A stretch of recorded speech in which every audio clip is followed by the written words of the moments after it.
Porque no informe de rendimentos de fundos de investimento imobiliário só aparece a quantidade de cotas que a pessoa tem e não o saldo. E hoje eu vim mostrar para vocês como declarar o seu plano de previdência Quando PGBL. se vende um fundo imobiliário, a alíquota é 20% sobre o ganho da operação. O PGBL progressivo já tem uma tributação de 15% diretamente na fonte. Por que meus FIIs, ações e ETFs não aparecem no informe de rendimentos? Vamos colocar o código da Previdência. No caso do PGBL, é o 36. Vou dar um exemplo para você.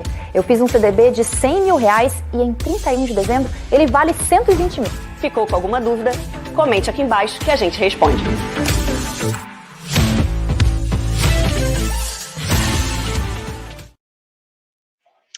Olá, estamos de volta aqui com a Conversa com o Zé Márcio. Tenho comigo hoje aqui Murilo Aragão, que é presidente da Arco Advice.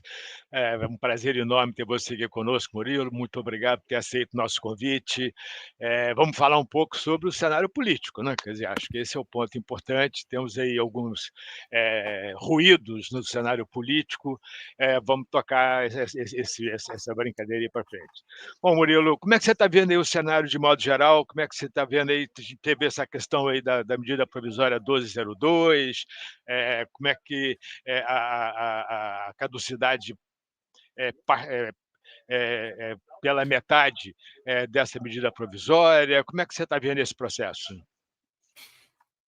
Márcio, bom, primeiro, muito obrigado aí, prazer voltar aqui, bater um papo com você, e, aliás, eu aprendo muito conversando com você, então me convidem sempre, que é sempre um prazer estar aqui com o pessoal da Genial. É o seguinte, a gente vive momentos muito curiosos. Aliás, eu e você, né, não os nossos ouvintes aí, que são todos jovens e espectadores, mas existia um cinema ali na Avenida Copacabana, o Cine Joia, né?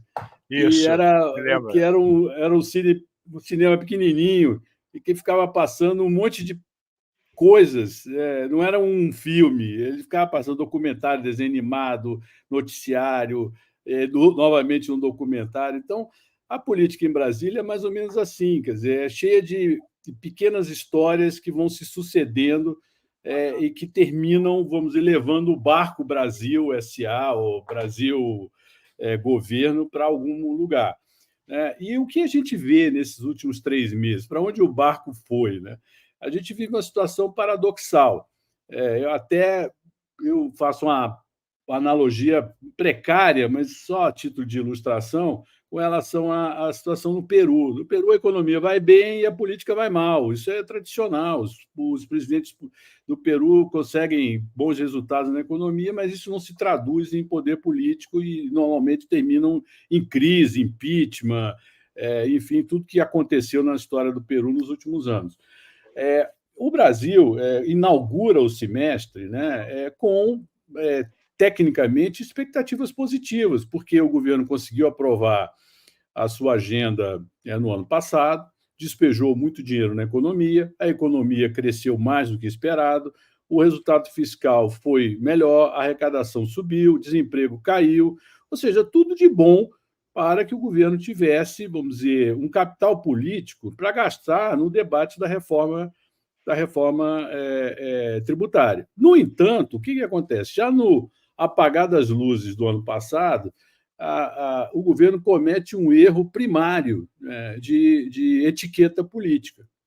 Ele, 14 dias depois do Congresso derrubar o veto da lei da desoneração salarial, ele aprova uma medida provisória capciosa, porque é uma medida provisória que só entraria em vigor 90 dias à frente, ou seja, contraria especificamente a questão da urgência, né, que é a natureza da medida provisória, e restabelece a remuneração a partir de 90 dias.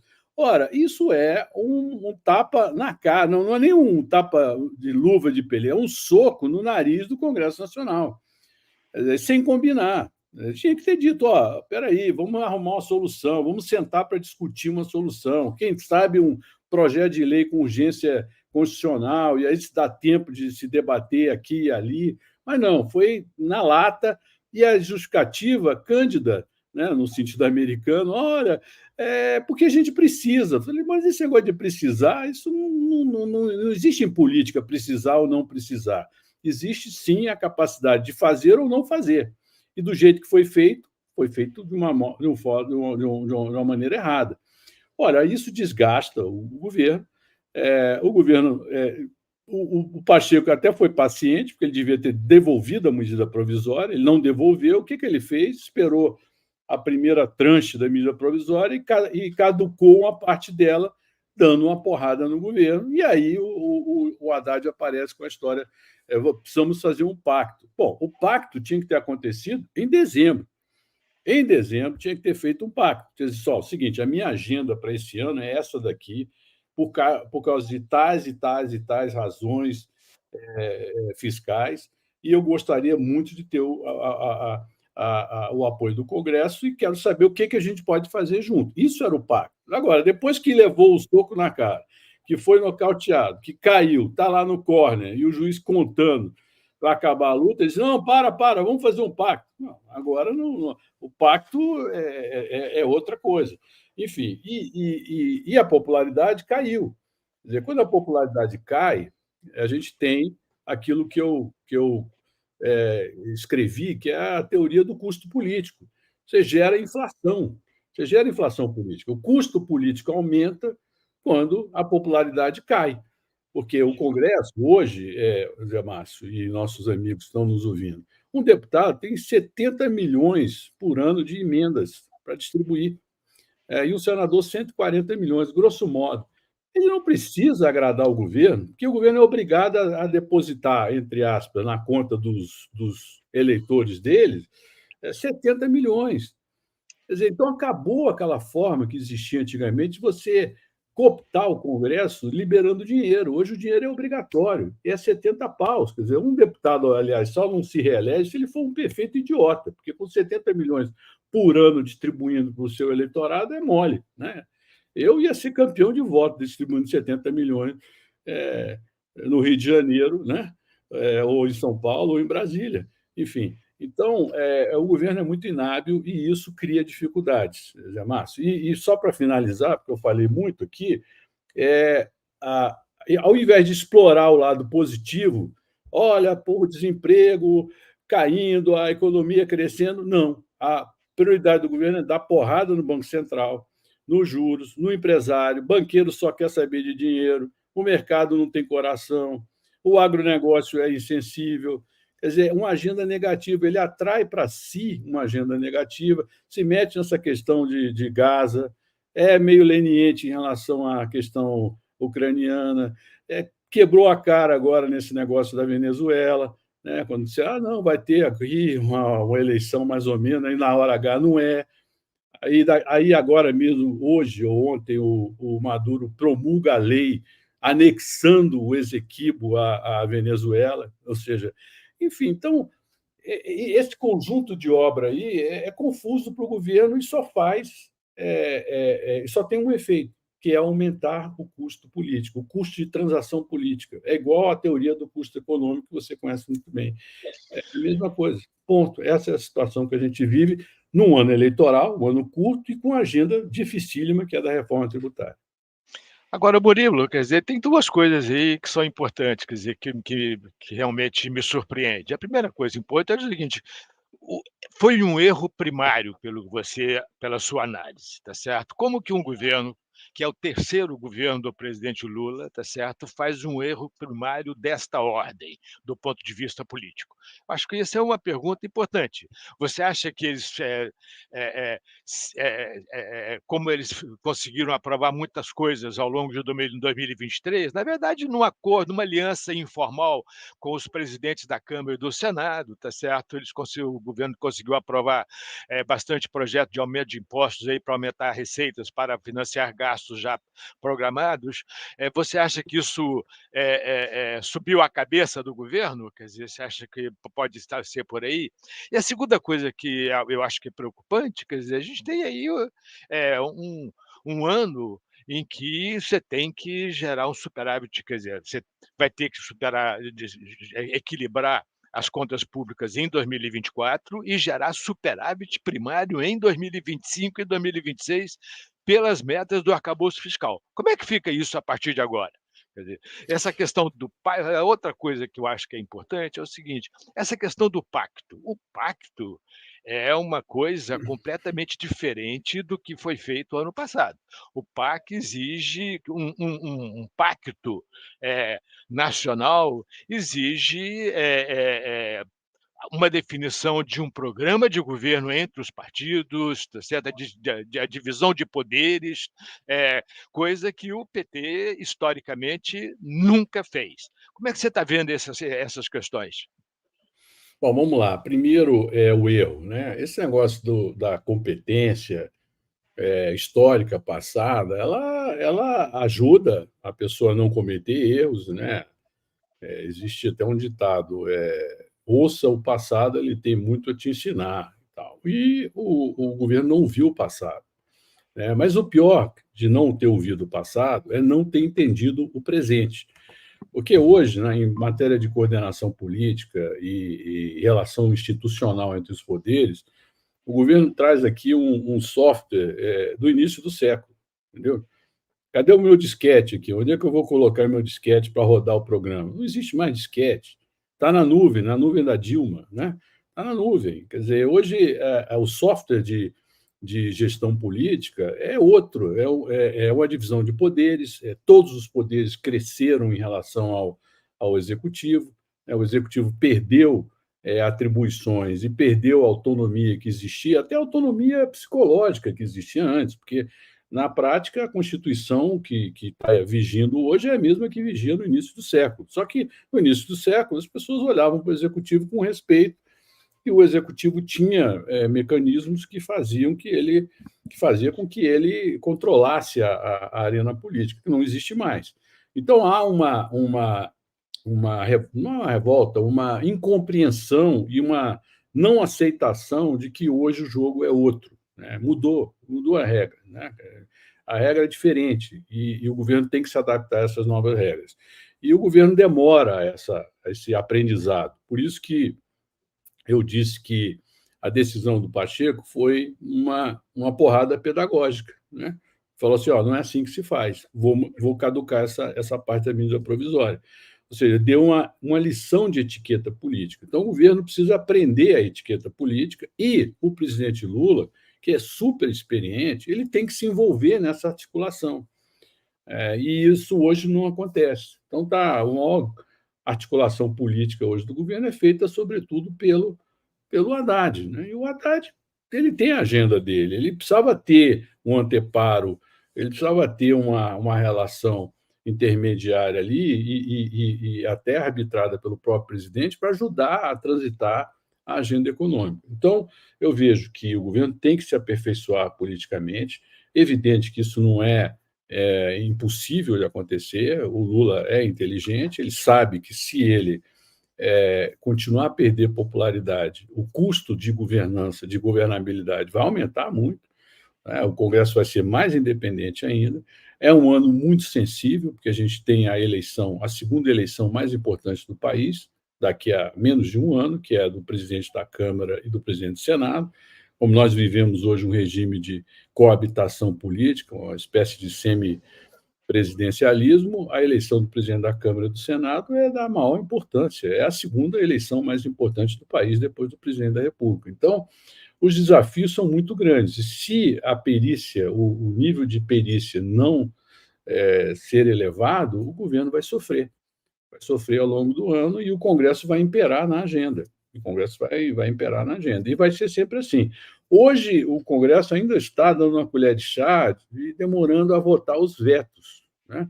Mas daqui a pouco, quando começarem a pautar os vetos, vai ser uma saraivada de derrotas que o governo pode sofrer, né? Hoje está lá, eles estão aí, não votaram no veto esse ano, né? Estamos com 3 meses de governo, de ano legislativo, 3 meses não, mas não tem previsão de votar veto. Isso é bom para o governo, porque vai ser derrotado. Esse é o primeiro ponto. O segundo ponto, da questão fiscal, eu não vejo o Congresso contra a questão fiscal. Agora, vejo também um erro do Executivo em vilanizar o Congresso nesse debate. com relação, sobretudo, às verbas discricionárias. Então, criou todo esse fuzuê, dizendo que é um absurdo, porque o Congresso não pode ordenar despesa, etc. Mas o fato é que, dos 100% da verba discricionária, o Congresso manda em 20%, 80% fica na mão do governo.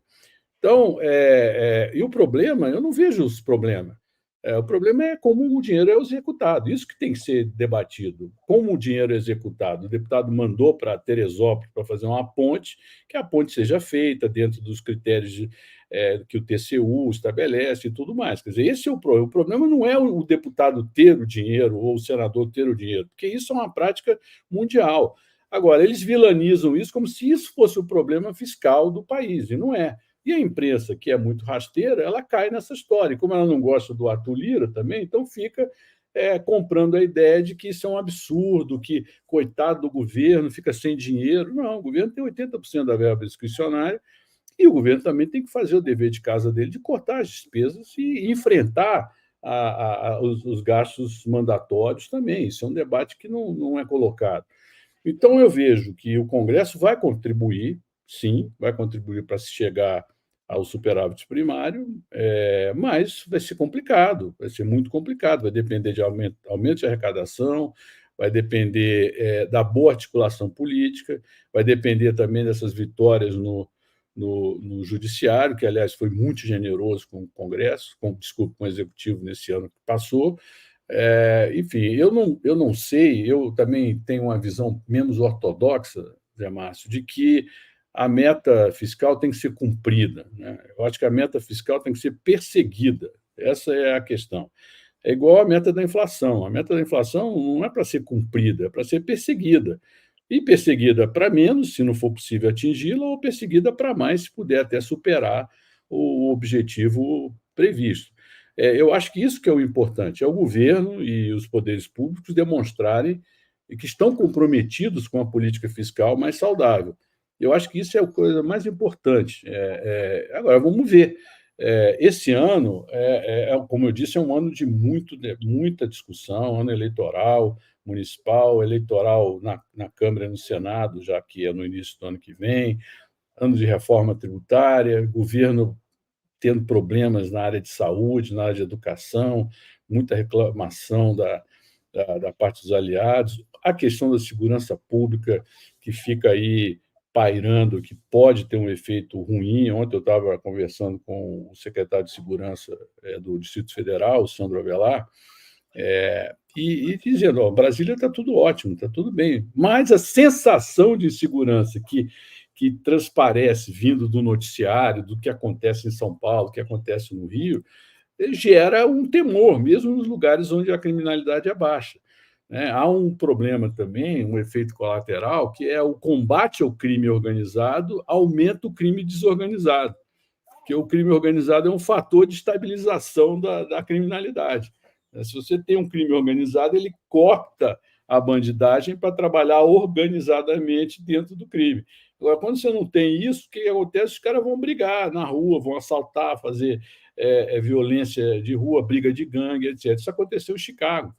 Eu estava lá em Chicago agora fazendo um fórum sobre direito e economia, que nós promovemos lá, e uma palestra do Benjamin Lessing, de um livro muito interessante sobre crime organizado, dizia exatamente isso. Chicago combateu tão fortemente o crime organizado que aumentou a violência por conta do crime desorganizado. Então, isso é outro problema para o governo também, porque transparece e afeta a governabilidade e o diálogo político. Agora, Murilo, vamos mudar um pouquinho de assunto. Como é que você está vendo essas eleições municipais? Vamos falar do Botafogo? Vamos falar do Botafogo? Podemos falar do Botafogo. Mas como é que você está vendo? Do Botafogo e do Fluminense. Do Flamengo, não. Do Fluminense, Como é que você está vendo as eleições municipais? Como é que você está vendo o processo aí? Quer dizer, ainda está um pouquinho longe, mas, de qualquer forma, que a gente já começa a ter alguma conversa em relação a isso. Como é que você está vendo esse processo? Acho que é uma eleição que favorece o Centrão, né? Os partidos do Centrão vão sair bem. E quando eu falo Centrão, o Centrão alargado, PSD, MDB, PP, PL, esses partidos vão sair bem, né? Porque eles estão na esteira desses 70 paus que os deputados têm, né? Quer dizer, então, hoje você tem um fundo eleitoral, fundo partidário e a emenda parlamentar.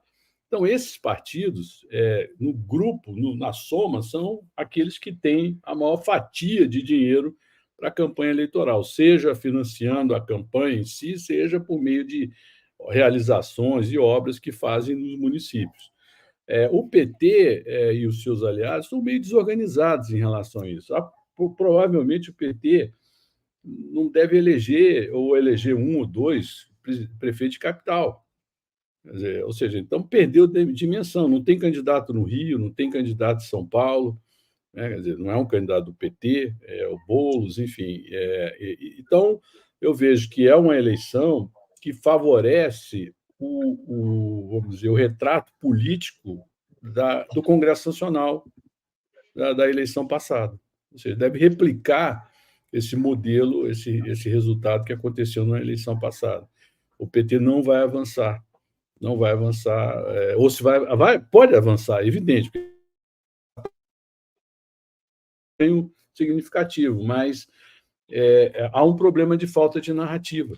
Há um problema de falta de narrativa do governo, principalmente porque a eleição do Lula, como você sabe, ela é uma eleição do mal menor, não foi a eleição da opção afirmativa, foi uma eleição da afirmação negativa contra o Bolsonaro. Então, isso também se revela na parte de baixo. Quer dizer, o que o PT está apresentando de novidade para amanhã se votar nele no Rio de Janeiro, ou São Paulo, ou Belo Horizonte, ou Porto Alegre, salvo se tiver uma injunção muito peculiar da cidade. Não tem nada, não tem nenhuma justificativa, não tem nenhum nome, né? Não tem nenhum. Esse é outro problema, Zé Márcio, que o governo tem. A sua militância envelheceu, não tem mais gente, nova que possa aparecer. A liderança mais nova que tem é a do Haddad, que está na economia. Fora disso, está o Zeca Dirceu, mas ainda está ali num nível que ainda não é top 5, né, para poder assumir um protagonismo. Enfim, não há um protagonismo partidário. Isso é o ponto que prejudica o Lula e a sua turma. Então, é uma eleição difícil para eles, que deve favorecer o grande centro, o centro alargado. Na verdade, quer dizer, isso bate com a questão da perda de popularidade, né? Quer dizer, acho que o governo Lula é um governo precocemente envelhecido, né? Quer dizer, um governo que não tem nenhuma proposta nova, todas as propostas são bem ou mal propostas que já vigoraram nos governos passados do PT, tá certo? Parece mais um governo Dilma 3 do que um governo Lula 3. E isso eu acho que é muito ruim do ponto de vista da popularidade, tá certo? Eu escrevi na minha coluna aí no Estadão há pouco tempo atrás, quer dizer, na verdade, a única proposta nova do governo Lula é aumentar imposto para aumentar gasto, tá certo? É exatamente o ministro da Fazenda tentando aprovar propostas de emenda, propostas no Congresso para aumentar a carga tributária, para aumentar as receitas e financiar os aumentos de gasto. É claro que é muito difícil você ser popular quando a sua proposta mais importante é aumentar imposto, tá certo? Eu acho que esse é um ponto que eu acho que é um pouco o que está acontecendo aí com o governo Lula e deverá continuar, né, querido? Eu acho que esse é um ponto importante. Agora, isso vai provavelmente falar. O ponto, sim, o governo Lula 3 não começou, né? É um governo que está ainda a reboque da questão fiscal que herdou do governo Bolsonaro.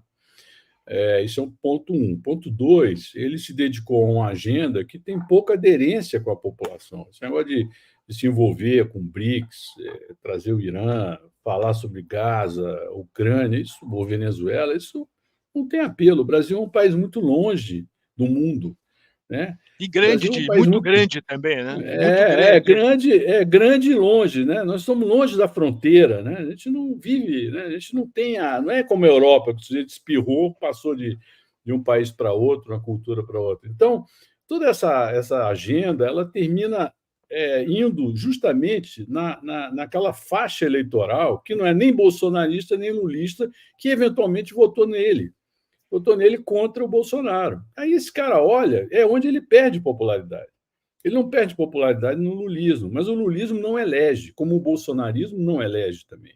Você precisa o meio, que é a grande fatia eleitoral. Essa fatia eleitoral começa a olhar para o governo e dizer assim, tá bom, ok, derrotamos aqui o golpismo, derrotamos o fanatismo dos bolsominions de direita, agora, e aí? E aí, o que você vai fazer? Vai ser só isso? Tá, acabou, então? A missão cumprida, vamos esperar mais 3 anos para, então, decidir o que fazer de novo com o país? Então, esse é um ponto. Segundo ponto, quer dizer, ou seja, o governo não começou. Segundo, é um governo grande demais, tem ministério demais. E um governo de ministério demais, ele tinha que ter uma grande coordenação política e vários subcoordenadores para agrupar esses ministérios em programas e projetos de interesse do governo e de impacto público. Não acontece isso. Segundo, e mais, eles ficam fazendo iniciativas deles, anunciam iniciativas lá no Ministério do Trabalho, lá na Previdência, lá na Ciência e Tecnologia, lá aqui, lá acolá, e o governo no meio que sendo surpreendido, às vezes, até pelos anúncios. A terceira questão é que a gente tem que olhar quais são as pautas do país. A pauta do país é, hoje, economia, segurança, desigualdade e saúde pública. Então, tem que ter narrativas muito claras sobre esses assuntos. Por exemplo, na questão da dengue, o governo ficou opaco. Olha, opaco, transparente em relação ao problema.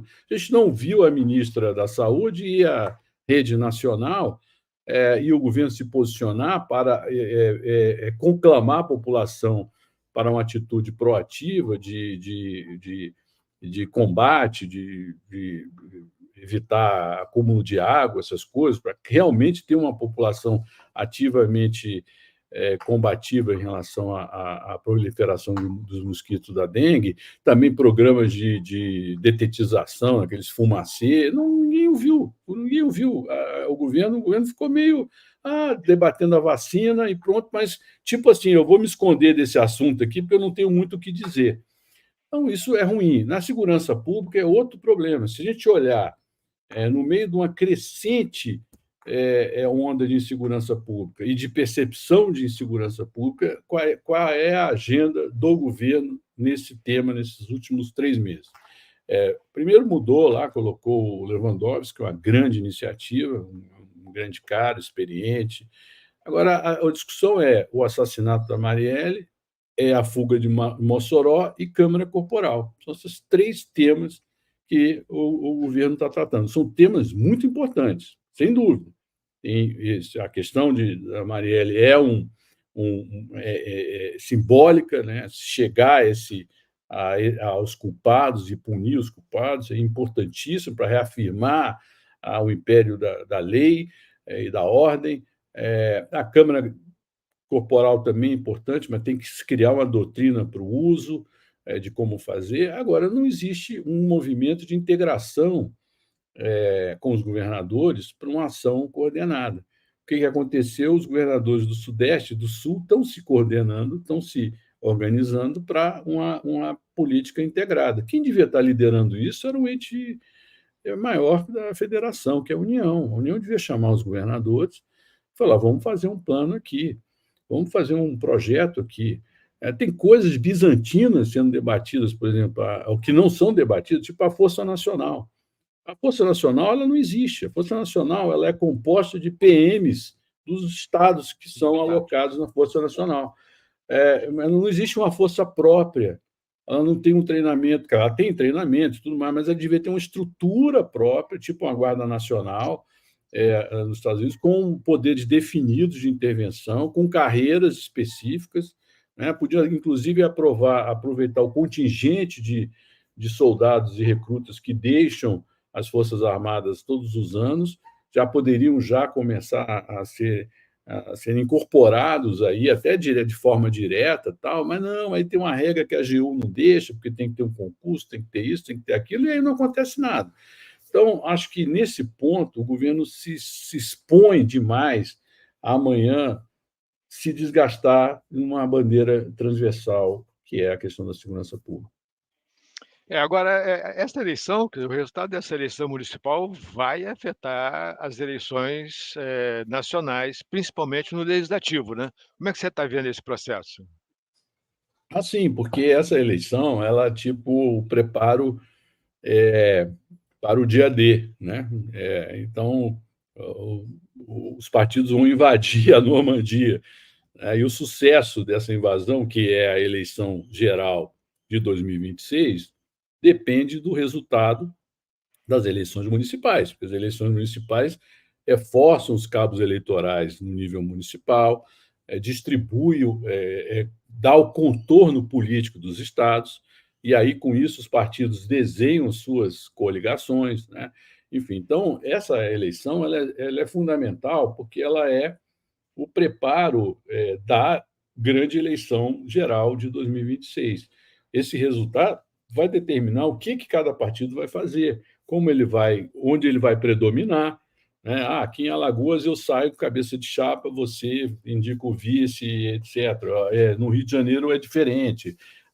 As alianças vão ser colocadas a partir desses resultados. Então, é uma eleição muito importante. E, sem dúvida, a eleição de São Paulo ela é muito importante porque tem um caráter emblemático, que a mídia está aqui, quer dizer, tudo se desenvolve aqui. É uma eleição complexa, essa de São Paulo, porque, de um lado, o Ricardo Nunes tem as vantagens de ocupar o cargo e o peso e a vantagem, peso para uns e vantagem para outros, do bolsonarismo, e o Boulos, do outro lado, tem a vantagem do petismo e a desvantagem, né, do seu passado ideológico, que assusta o eleitor de centro, né? Provavelmente isso é um peso, quer dizer, grande para o Boulos vai ter que...